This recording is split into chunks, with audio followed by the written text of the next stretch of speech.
Yeah, I have my hooded jacket on, my hood pulled up. Seasonally appropriate attire for the summer. That was magazine publisher and food writer Stephen Satterfield. I'm Jeff, and this is Storied San Francisco. Every week on this podcast, we feature musicians, bartenders, journalists, and other San Franciscans talking about living, working, and doing their thing here. It's a way to get to know your neighbors. Welcome to episode 33, part 2. In part 1, Stephen shared the story of his time at Nopa restaurant, and he talked about his work with students at IDB Wells High School. In this podcast, Stephen tells the story of his evolution from those gigs to launching and running Whetstone magazine. Here's Stephen.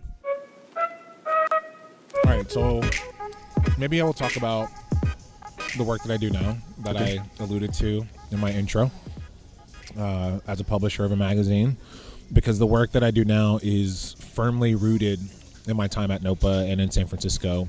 And so I think that's relevant. So part of my experience at Nopa was really unusual because the people who own the business were really unusual in that they really believed in investing in their workforce.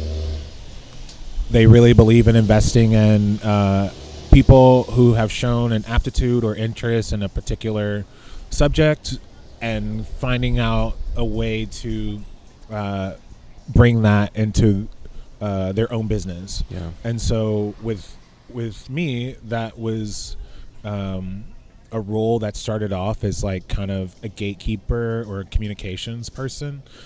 So we would be getting a lot of inbound interest and inquiries from newspapers and writers. And so I had to kind of filter these emails and say, like, this is sound, this is not. Mm-hmm. And so in doing that work, it became apparent to me that, you know, we were reliant on conventional media to tell a story about our restaurant that was really more complex than they understood or were capable of sharing. And it really started to bug me because I felt that their reporting was undermining all of the work that we were doing internally. And so I convinced my employers that what we ought to do is create our own media channel, our own platform, and our own voice that would kind of decenter the relationship with the conventional media and, you know, the stories that were really proprietary for us. And surprisingly, they went for it. I mean, we were already a busy restaurant, so there's that. They had money to invest in it. Mm-hmm. But they also, they had a sort of belief in what I was appealing to, which is like, we don't need to put a third party in between our stories and our restaurant and the public. We should be able to disseminate this directly. And so they did. And so we created together a project called Nopalize, and Nopalize became a multimedia platform about our restaurant, but really it was more about our restaurant through the context of purveyors that we worked with, people who worked for us, and who we were in community with. Mm-hmm. And it was a true multimedia account in that we had editorial, we were doing tons of videos, we had a podcast, and this was from 2012 to 2015. So we were pretty far ahead of our time, I think, in terms of absolutely. the restaurant taking ownership of its own message and using all the available media platforms. Was it all run by not only yourself, but other staff? Well, it was all run by me.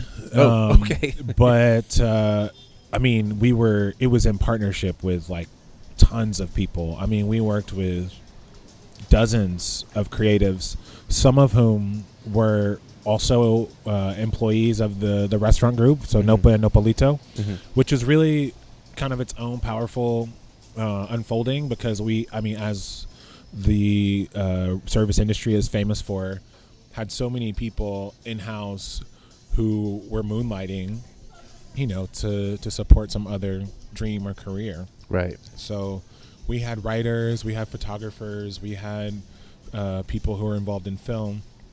And this became a really great outlet for them to have their two worlds collide. You know, the thing that they were pursuing outside of work, but also this community that they could speak directly to and about from a firsthand perspective. So that became a really cool part of it. But then also, you know, we just use social media to summon other people from our community, our creative community here in San Francisco, to be a part of the project. So this a daily, like how? Eventually, it became my full-time job. So in 2015, it became the thing I did for real, and we added another component where we were taking trips, we were basically facilitating trips for the public to go visit local farms. It was a pretty involved and pretty ambitious project. Yeah. And so I would say it started in earnest in 2012. And then by that third year of me really, really working on it and us developing kind of an identity and a following around the project, we agreed that it would become my full-time job, which was obviously just so lucky and incredible, like an unbelievable experience. Yeah. So you're off the floor. Working from home. Yeah. And learning how to produce, with time being both a resource, and also, as all freelancers know, like something that can potentially undermine your projects. Right. I mean, everything in media and production is based on time management and deadlines. And so there was a really important learning curve for me as a creative person, about how to manage a team, how to manage deadlines, how to communicate a shared vision, and really just how to execute.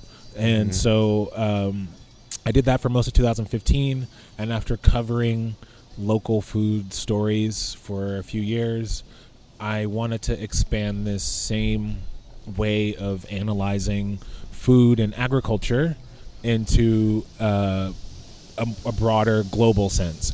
So that became the precursor for Whetstone, which is, whereas in San Francisco and with Nopa, we're looking at local food culture, that led me into looking at local food culture from a global point of view, which came to fruition via a print publication, Whetstone. And here you are 3 issues? Almost 3 years later. So 2015, 2016, it took me the better part of both of those years to really understand what I was doing, to understand the value proposition. Oh shit, I made a magazine. I mean, it was really, I knew what we were trying to do. Yeah.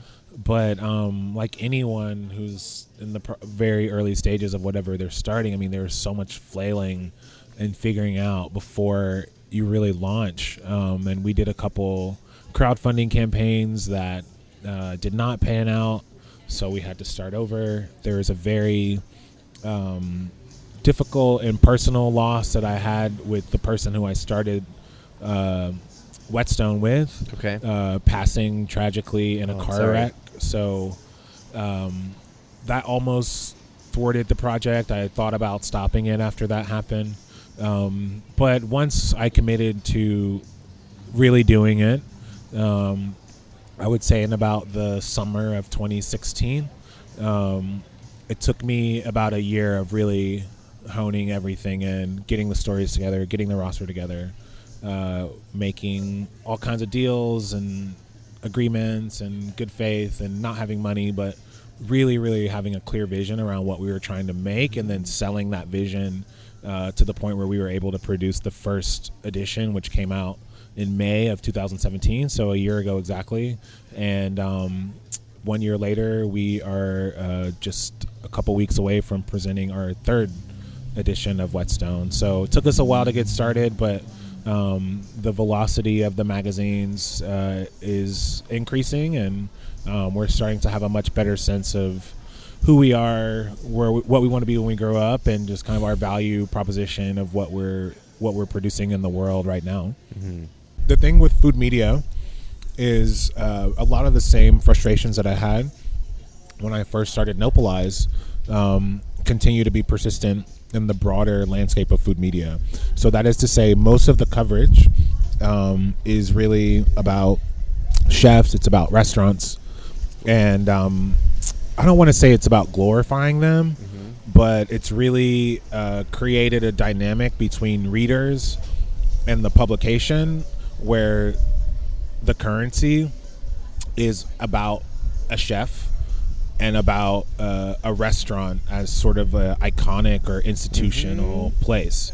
Like what I call thingification of society. Like Okay. everything is a thing. Yeah. And whether it's a chef or just a personality, it's like it's always deeper. It's always deeper, and it's and you start to understand the business of media, and you understand why these chefs need to become commodities to sell advertising and how it all works together. Right. And needless to say, that is where the least inspiring stories come from in food, but really anything.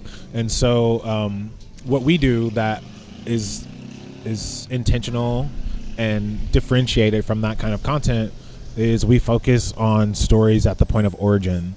And what that means is we take sort of a holistic anthropological look at a simple question of where did this thing come from? And we have, for instance, traced the origins of corn back to 10,000 years in Mexico, which was an amazing experience of me traveling back and forth to Oaxaca. I did a similar sort of origin story about viticulture, which took me to the Republic of Georgia. There's other stories that I've commissioned about the origins of cacao, both in Ecuador and Peru. And so through that's sort of one primary lens where we're able to use research, existing research, and our own curiosity to kind of evaluate food items that are ubiquitous in our lives, but that from a historical perspective we know very little about. And we found that through this point of view and just asking where a thing comes from, the stories that are teased from that are really remarkable and substantive and lead us into dozens of other little stories or curiosities that make us feel like we can fuel the content side of this publication and this company for a really long time to come. So that's what we're focusing on. I'm like, if I had money, if I was one of those people, I'd be like, do it. Well, you know. That was good. We'll see. No, that's awesome. We'll see where it goes. I think the cool thing for us is the response that we've gotten. Yeah. We were testing a hypothesis about the aptitude of consumers and about readers and people who love eating. And we really felt that the traditional media really didn't respect the consumers and really kind of were force feeding them content that they didn't necessarily ask for. Pun intended. Oh, we're just, yeah, that's a right? really, I mean, now it is. Yeah, I need to take credit for that. So yeah, I think just with many other things, when in a conventional sense, what ends up happening is that the way that people have always done things becomes the way to do things going forward, right? Because they're trying to protect either their own power or they're trying to protect their power indirectly by protecting essentially the business or the economy around the thing that they are selling. Their proprietary interest or I don't know. Of course, because it's like, this is the way we've always done it.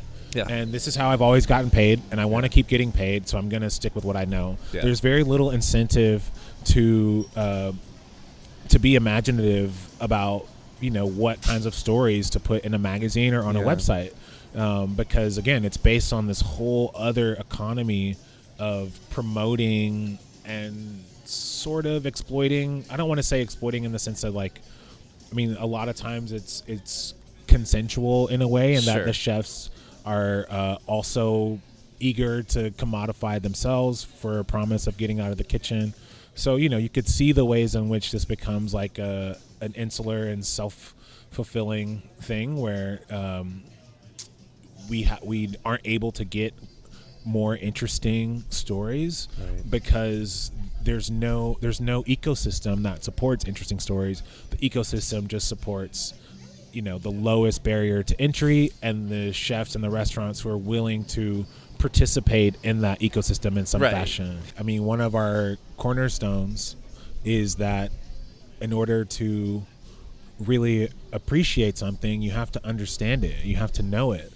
And so we are constantly encouraging people to know more about their food. We're constantly encouraging people to deepen their relationship with the food that they eat, because in deepening that relationship, there's all kinds of radical changes that are on the other side of that. Everything from the quality of food that you eat to the ways that you think about your role in the world as a consumer, the way you show up in the world as a consumer, but also in your ability to have more empathy for human beings, more awe and gratitude for all of the incredible innovations in agriculture and communities that have come before us, indigenous populations most often. It gives us awe and gratitude for the people who are continuing to work in the fields as farmers and feed us. Because when you're connected to the origins of your food, whether you're talking in the context of like millennia or a farmer's market, like it's impossible to not have that sense of awe and gratitude when you realize how fucked we would be if we had to feed ourselves, right? And so we don't like to, cram these messages in people's inboxes or mailboxes in a way that feels like pious or that we're preaching about something.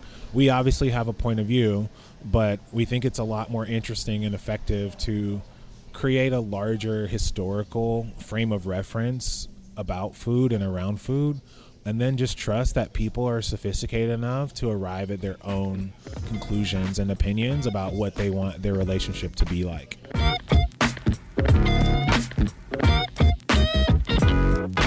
Whetstone Magazine will be having an issue release party next Thursday, June 21st, at Parish Trust on Dividadero. The party starts at 6:30. We recorded this episode at 4505 Barbecue in May 2018. Music for the podcast is by Otis McDonald, a.k.a. Joe Bigale. Film photography for the episode is by Michelle Kilfeather. Storied San Francisco is on Facebook, Twitter, and Instagram. Please follow us there and share the episode you like. Michelle's photos of the storytellers are up on the website, which is storiedsf.com. If you're listening to us on Apple Podcasts, please rate and review the show. You can email us at storiedsf@gmail.com. Thanks for listening. Check back next week when we'll hear from writer and former Chronicle columnist Adair Lara.